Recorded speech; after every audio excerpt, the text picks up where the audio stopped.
Hi family, welcome to the channel once again. Thanks for being there and being always active and watching this amazing creepy videos. Family, I really love you guys so much. You've been there for me from day one, and I know, family, that today's video is really going to blow your mind. Remember, as the title goes, guys, it is still creepy videos that will make you think the whole day. If you're new here, don't remember, click on the like button, subscribe, be part of this family where we always watch videos that really matters. Family, let us start watching the video. Apparently, aliens have a right. We're speaking of like apocalypse shit, right? Back this. Miami, 60 police cars pull up to the mall. Why? Apparently, aliens have a right. There's this guy and he's going viral on TikTok. Pretty much like he came out and said, yo, I was in the mall and I was seeing everything that was going down. So at first he started hearing like firecrackers. He thought it's just some kids like messing around, right? And then that's what everybody else, like their assumption was as well. But he's saying in the video, search it up, is this black guy, he's talking about it. He was saying he heard the fireworks, but he started to think like, wait, it sounds like gunshots almost, right? So he ends up running throughout the mall, and as he's ready to run with his family, he looks, and this is his claim, he sees like 10-foot shadow beings, like teleporting and shooting. Guys, some are saying it's not true, some are saying it's not any alien visitation, but there's a question: why will about 60 police vehicle be at the Accra Mall? Family, there's something going on. Even if it's not an alien, then something fishy went on, guys. That's what we are all watching.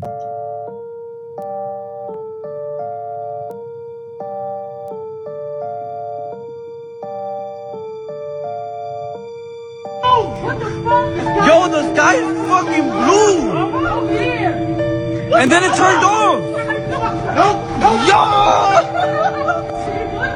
I got that on camera. I got that on camera. I got that on camera. This thing was fed, just went down. Glitch in the matrix. Everybody sees me walking. I'm walking. Look. This plane isn't moving. It's not moving.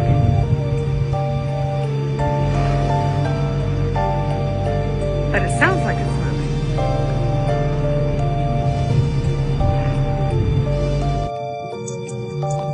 Bro, what in the fuck? A glitch in the matrix? The motherfucker is just floating there. Dead. There's nothing around it. Just floating there.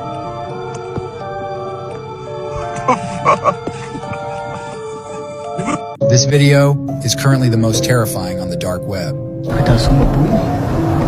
It was posted anonymously, so we don't have any information except for one. The video was posted under the name Experience 666, and that immediately chills us. On the dark web, there is a place where people anonymously post terrifying experiences on humans. And I think this video is one of them. They will then manage to get in and make a terrible discovery. Так, ребята, я что-то передумал. Привет! Откроешь окно? Открой окошко. Может, не надо лучше? Так, парни. Привет. Привет. Что ты? Как тебя зовут? Я? Тебя? Меня зовут Никита. Опять Никита. Никит, а как у тебя дела? Да. Да? Никит, ты нас боишься? I don't think this is really fun at all. I think people in the states, see, they are vulnerable, and I don't think it's fun for you to post them right on, on the internet.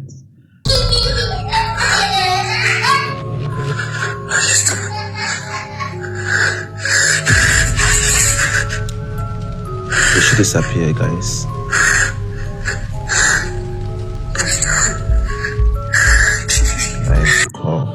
Guys, I swear I saw a girl just at the back of the Christmas tree and just disappeared. Whoa. This is creepy. What was that?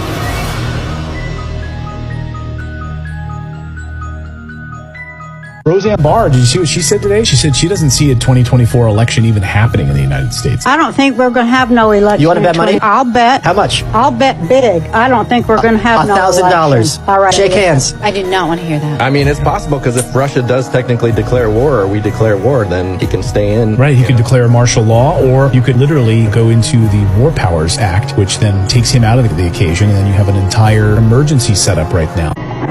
One of the strangest places on the ocean's floor was only just discovered in the 1990s. And my degree is one of a handful of people to ever see it in person. Without a doubt, one of the most amazing things that I have ever seen in the bottom of the ocean.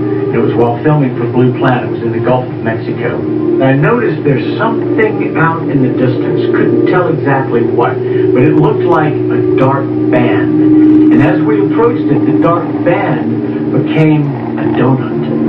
I saw this donut that was black in the center. What the heck is that? And so as we get closer and closer to it, I noticed that the black band had what appeared to be kind of steam over it. And then I looked, and there was water lapping against the shoreline. This band was a ring of mussels.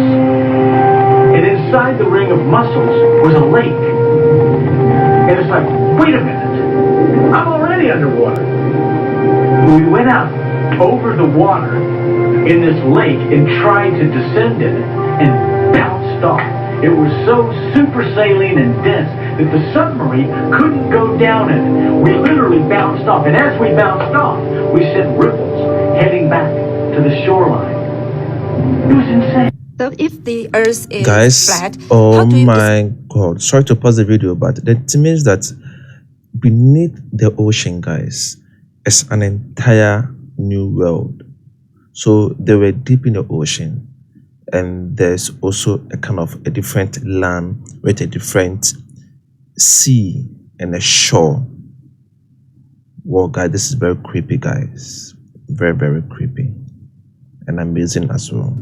Time zones. So if it's a close sun, it would be kind of like a spotlight. The time zones work because that local light, just kind of like a flashlight, doesn't light up the whole circle. It only lights up a certain part of the circle. I'm curious what the explanation is for gravity and things like the Coriolis effect. Well, gravity's still technically a theory. We know that there's an up and a down. As far as Coriolis, I was in the military and I've shot weapons, and we were never once taught to account for Coriolis. What kind of weapons, if you don't mind me asking, like ICBMs? Well, when I was in the military, we shot M16s, and the railgun is a question because it can shoot 100 miles, and it's a line-of-sight weapon. So 100 miles using the curvature of the Earth, it just doesn't make sense that they'd be able to hit the target. With the globe model, it's like 24,000 miles, the circumference? Yeah, like 25 we kind of used. Yeah. Okay, so 100 miles would be less than 1% of that. So I guess it's not much of a difference. Like, it doesn't matter as much. I guess I'm asking more in relation to things like rockets, like ICBMs or airliners and stuff like that. Airliners, if they were flying, let's say 1,000 miles, they would have to dip their nose down to stay in a line with the globe. Mm-hmm. I believe that we are about to enter into a season of a supernatural showdown, that there's going to be a time just like it was in the Bible with the prophets of God and the prophets of Baal, especially with everything happening in the Middle East, happening in Israel, and going into the political realm, and everything that's happening in the church going into 2024. There's going to be a supernatural showdown to see who God truly is. People of other religions are going to get more bold about their faith and why they are right and why Jesus isn't this or Jesus isn't that, but God is who he says he is. Jesus is going to show out through the power and the authority and the anointing of the Holy Spirit, just like it was in the Old Testament. But you also have to be aware, as there's going to be authentic and real miracle signs and wonders, there's going to be fake and false signs and wonders, just like it was in the days of Pharaoh and Moses. I'm telling you, there's going to be false signs and wonders not only in the church, but also in other religions through the false prophet and also through the media. But don't hear what I'm not saying. God is still going to pour out his Holy Spirit, and the Holy Spirit-filled church is going to walk in the book of Acts power. I fully believe that the showdown is going to happen in the political realm, in the spiritual realm, and just in general in the world around us. God is about to show this world who he truly is in these last and evil days. So this goes to the church, guys. This is the prophecy for this year for the church family. Today, I'm going to share a fun analogy with you about the spiritual awakening process. And it's kind of a fun one because you can really figure out like where you are in the process. And sometimes it helps to understand it from a different perspective and kind of know where you need to go, or at least just feel not alone. So this is sort of like a combination of a lot of different things that I've heard, compared to what it feels like to sort of become woke or whatever you want to say, where you kind of start going like, oh, am I doing what I want, or am I doing just the patterns that I've been taught, So basically, the analogy that I have is when you realize that, you basically wake up to realize that everything that you thought was the world is actually like just a cruise ship, in the middle of the ocean, that is serving food that they prepared, a long time ago and put it on the boat. You just think like, this is where the food comes from, and this is where we go to the bathroom, and this is the, if you want to be famous, you get to be an entertainer at the shows here, and that's the whole world, and it's like the moment you realize like, wait a minute, this food doesn't come from the kitchen. This food grew on land somewhere and it got loaded here. And where is all of our pee going, right? Like we have to dock somewhere and take care of that. Like this isn't just magically happening, this is not real. This is not real. And you really can't even go enjoy the shows. You can't enjoy the food. You're kind of just looking around like, I can't believe that I thought this was everything, So when that moment hits, you kind of have no other choice if you don't want to participate anymore. If you can't believe it anymore, you basically have to grab a lifeboat and jump off. And then that process is, it feels like, oh yeah, I finally did it.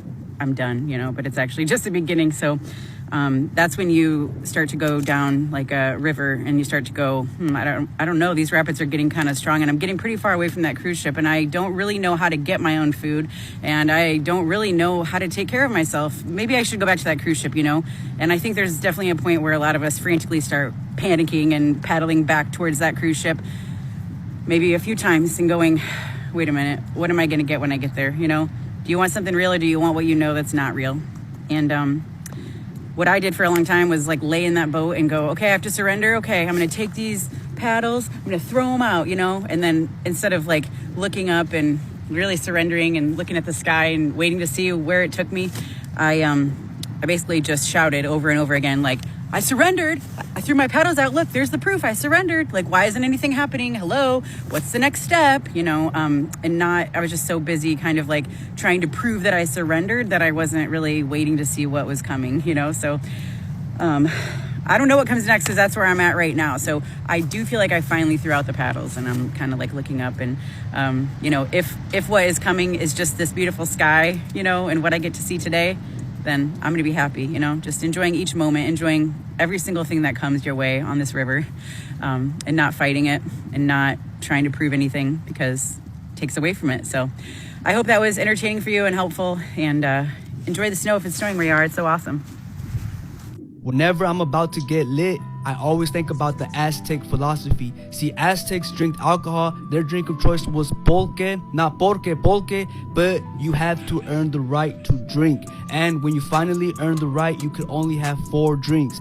Now, the reason why you could only have 4 drinks is because they say after the 5th one, you start becoming ill-mannered and you having bad behavior, which is low-key true because when you have 4 drinks, you should be good, bro. Anything after that, you're trying to be something you're not, and that's when a demon comes in you. See, alcohol in Arabic means body eating spirit. So basically, when you are so drunk to the past of consciousness, that's a gateway for the demons to get on your body. I've seen it time and time again. People get so drunk where they don't even remember what happened. Now, if an Aztec back in the day was overindulging in alcohol and he would be in the streets wilding out, he would immediately get exiled because it's not a good look in society. Even one of the rulers named Quetzalcoatl got so faded one time where he woke up in the middle of the road, and when he woke up, he was so embarrassed of himself that he abandoned the city and his people, and he just went out in the sea. The only people the Aztecs let drink freely were the elderly people over 70 who have raised families. This is why, on God, I never had more than 4 drinks, bro. Because after 4, bro, like, you're trying to lose yourself at that point. I don't know if the Aztecs have all the answers, but this is definitely a philosophy I could get behind. So guys, that is alcohol for you, family. Personally, I don't take in alcohol, personally. And I'm not against those that drink alcohol. But to my personal opinion on this very matter, I think that you drink, but don't get drunk. You see, everyone knows his or a limit, right, when taking alcohol. Don't just get drunk, family, because when you get drunk, you tend to do things that you shouldn't do. You tend to speak some way and also confess some things. And personally, when you get drunk, you can even disgrace yourself. That's why alcohol itself isn't bad, but the abuse of alcohol is a problem here. Yep, this terrifying situation is happening right now to our planet, and all life as we know it in 2024 will drastically change. Citizens of Africa were terrified after it was documented that the continent of Africa is splitting into 2, and it has seemingly happened overnight. The terrifying long split starts from Kenya, is 35 miles long and miles deep, causing not only a new continent but a brand new ocean to have formed, with the effects of the split entirely to change the entire ecosystem of our ocean, and even completely change the climate of that area, with people not knowing if this would be livable for anyone there or if it would destroy the population there, as the rift already caused one man's home to literally be ripped in half. Scientists are extremely concerned over other continents being split too, as they think Africa's split is caused by the built-up pressure from rising magma resulting in the explosive event. Many fear this would cause irreversible damage to the habitats in the ocean, and others fear if this could change ocean travel. This is that squirrel from Ice Age's fault. So family, what's your opinion on this? Is it really pressure, or maybe it is Earth itself taking control back to itself? The rising tensions between the world's 2 most powerful countries, the United States and China, after several military close calls.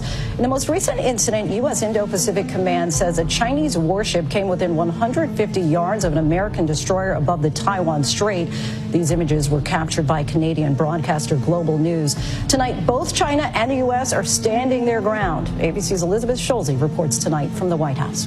The U.S. just announced they're getting ready for war with China and Russia simultaneously, because we can't just do one without the other, right? See, this is what happens when people start to lose power. They get very dangerous, and the U.S. is quickly losing power. How America is not prepared for a double war with Russia or China. America is not even prepared for a war with China. We would lose, as Colonel Douglas McGregor has pointed out on our show. We'd have to travel thousands of miles against a brick wall, and they would absorb everything. And then on top of that, add in Russia, and so they're predicting 3,600 casualties per day. So we just keep feeding them. What are the 3? Family, I pray, it's my opinion, guys. I don't like war, family. I pray that there won't be war. This world should be, we are all one, actually. So why this war that's about to happen? Let us just create a peace, let us just have a treaty somewhere, take over it. Life goes on. No one shouldn't die over these things, guys. 3 industries that are going to make you rich in 2024. Well, I'm going to start with virtual reality and AI. Everybody wants to use it. They're using it. The caution would be to not use it inaccurately. People have been disbarred. They've lost actual licenses by not correcting it because it isn't as smart as you, the human. But it's going to be a big movement. In addition to that, any sort of biotech, wellness, and health, anti-aging is at the forefront. Some people would say that green's going to come in as an industry. I don't see it. I see people buying the cheapest. I do not see them buying the more expensive, which is green technology. So that's you can put a comment in that, give me your vote. And then the biggest one that I think is going to be absolutely blowing out of the water are time savings convenient services. You say, well, what is that? Well, delivery services, cleaning services. I mean, you name it, tutoring services. What can help speed up your time efficiency so you get freedom? Paint your rooftops royal blue, okay? Do that. Right now in South Korea, anybody connected to the Samsung dynasty or the ROC government and parts of the EU that are connected to power are painting their houses royal blue, and they're getting blue cars. Research Why? Yeah, I'll fucking tell you. Okay. Remember that movie Independence Day when the mothership shoots a laser into its target, okay? And it creates a hellfire that moves and moves and moves. This laser will burn everything except for things that are blue. Oh, really? Guys, I don't know what's going on, right? But if it is true, then why are they painting their houses or their ceilings royal blue? Then maybe there's a catch, there's something going on. But if it's true, then there's something about to go down there in South Korea.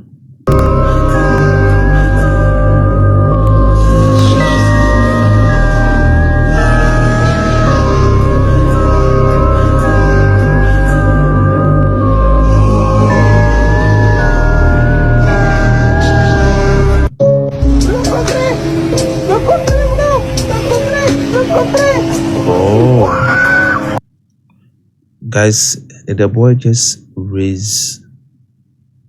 Oh my god. Wow, this is really scary indeed. It's as if the boy has some superpowers.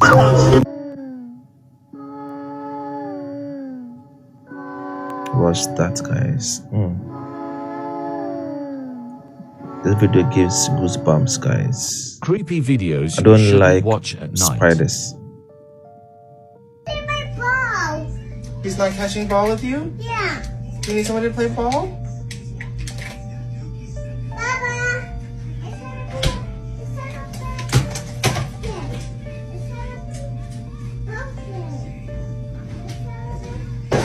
Oh, guys, the fridge opened by itself. Wow. Hey, me.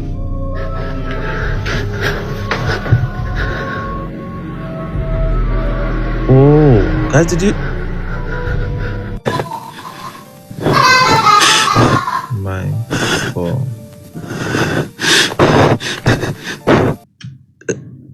I swear I saw someone right there, guys. Oh. Shh. I feel some goosebumps right now, guys. This is creepy. You all saw it, guys. You all saw it right there.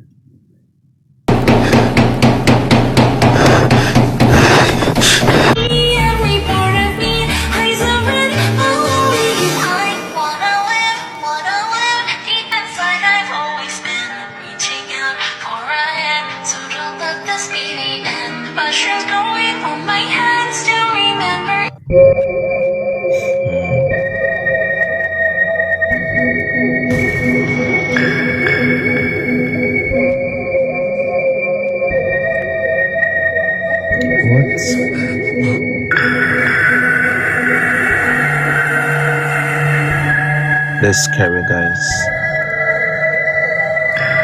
Oh my god.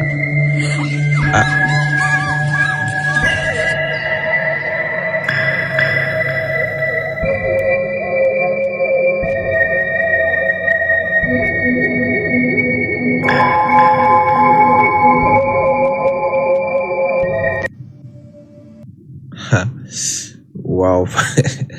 This video really got me scared, guys. Oh my god, because I'm recording the video, at dawn, guys. It is now 1:50 a.m. guys, and oh, I'm really afraid right now, guys. Oh. Hello, my name is Alfred Bielik, more commonly known as Al Bielik.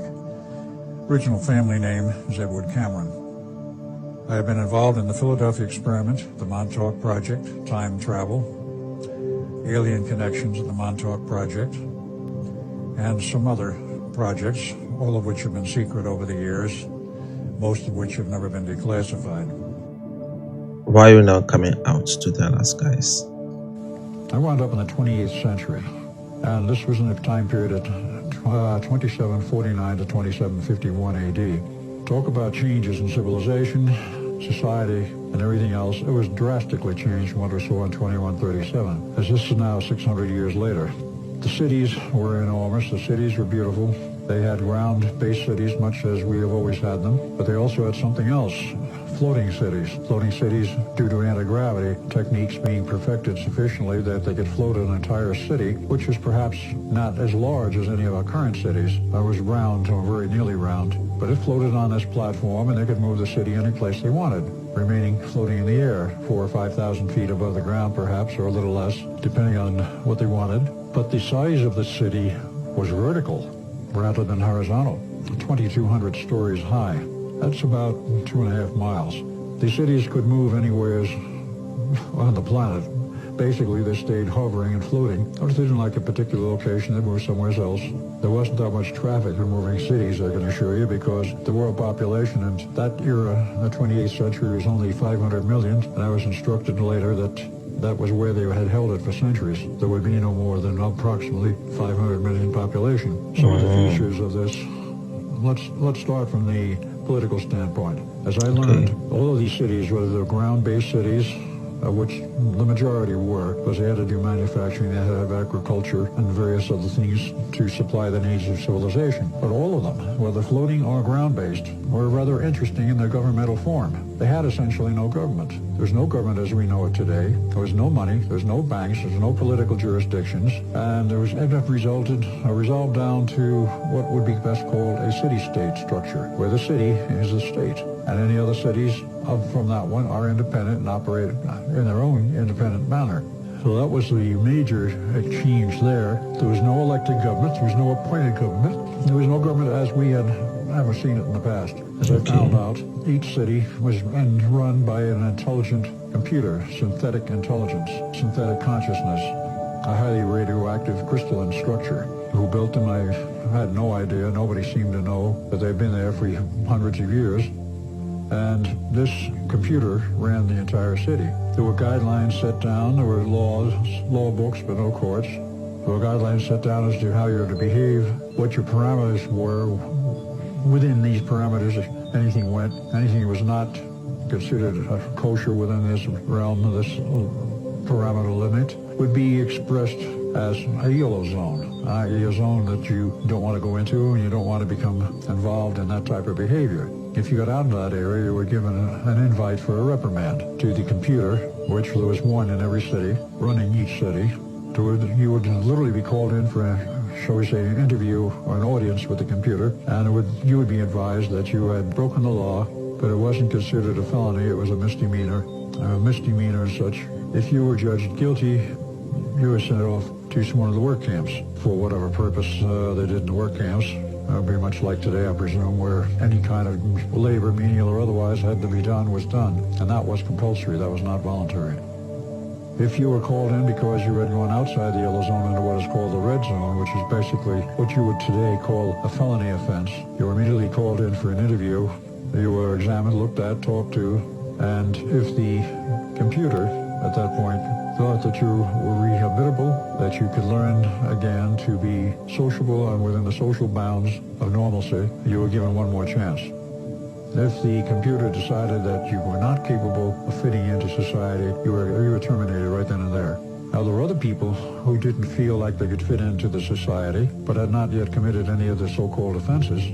Literally, they were allowed to leave. The word was, if you don't like it here, go live somewhere else. Go out in the boonies if you want. Live as a hermit. We don't care. And many did. I do not know what percentage. I was told that quite a lot of people had left the cities and gone out in the boondocks. Whether they formed communities or not, I never did find out. If you weren't required to work, which no one was required to, other than their social obligation, which was well inculcated into the kids, that you had an obligation to contribute to society, to pay for what you have been using and had inherited, for which no money was involved. A sort of credit system was still functional, but otherwise, except for fairly large credit purchases, if that is the right term, they didn't really keep track of very much. It was considered quite free as long as you were able to make some contributions and nobody overloaded the system with demands. That happened very seldom, that there was an overload of demand for goods or services. So as a result of that, there was very little abuse of the system. Now, in this period of time, talking with many people, making friends, I had a number of questions. Who built this computer system? That was my first and foremost question. Okay. Who maintains it? What happens when it breaks down? Very common questions. No common answer, and very much uncommon answers. First question about the cities, who built them, who maintains them, who maintains the computers, it's rather hard to answer and get an answer to. No one really knew much about the history of the construction of the city or how it ran, other than the computer, and you couldn't request an interview. You couldn't request to go in and ask questions. The aspect of how these computers communicated with each other was unknown. But it did make, the one I talked with did make a number of interesting statements over a period of time. They have been around for about 250 years in this format and this system. Whoa, family. So, is it true, please? Like, I want your opinion on this. So, this guy time traveled in the year 2749. So, that is almost 600 years to come. And this is what he claims he saw. Personally, family, let me know your idea at the comment section. Is it really true that there's even a time travel? If there is, then why is it hidden from us? Because he made mention that he has been involved in several projects, and a time travel is one of them. So if, let's say if it is true and there's a time travel, then what of the other project? What is it about, family? So it means if it is true, then there are so many projects that have been hidden from us for years and for ages, and we have no idea of them. Let me know your thoughts on this, family. Now, thank you very much for watching, family. Thank you for being there and being active once again on the channel. If you are new here and you enjoy these videos, drop us a like and subscribe. Be part of the family so that I can be posting more content like this. And if you are already here and you've already subscribed, thank you for watching to this far. You always help the algorithm to choose this channel. God bless you. I'll see you in the next video. Stay safe and stay clear. Bye bye.